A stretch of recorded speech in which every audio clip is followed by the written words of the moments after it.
ভাবুন তো, bullet proof গাড়ি।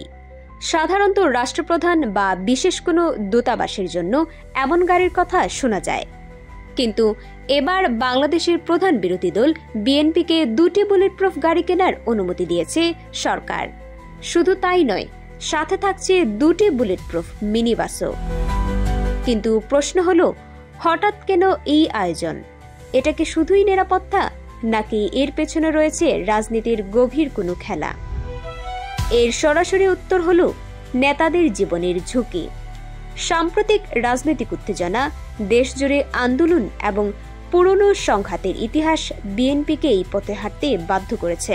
দলের শীর্ষ নেতাদের, বিশেষ করে চেয়ারপারসন বেগম খালেদা জিয়াকে লক্ষ্য করে যে কোনো ধরনের হামলা এড়াতেই এই ব্যবস্থা।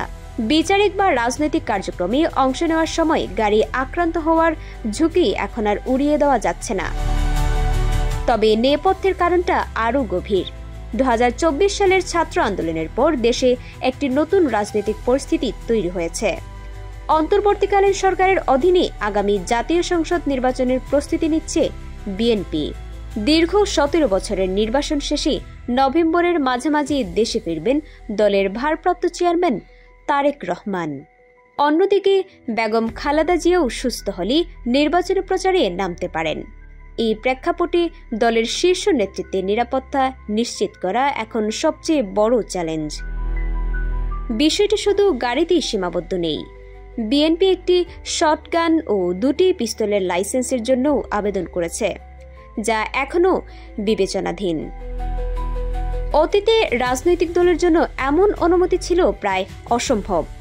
তাহলে অন্তর্বর্তীকালীন সরকারের এই সিদ্ধান্ত কি রাজনৈতিক স্থিতিশীলতা ফেরানোর একটি ইতিবাচক ইঙ্গিত, নাকি এটি বিএনপির পুনরুত্থান এবং নির্বাচনে মাঠে ফেরার প্রস্তুতির একটি স্পষ্ট সংকেত?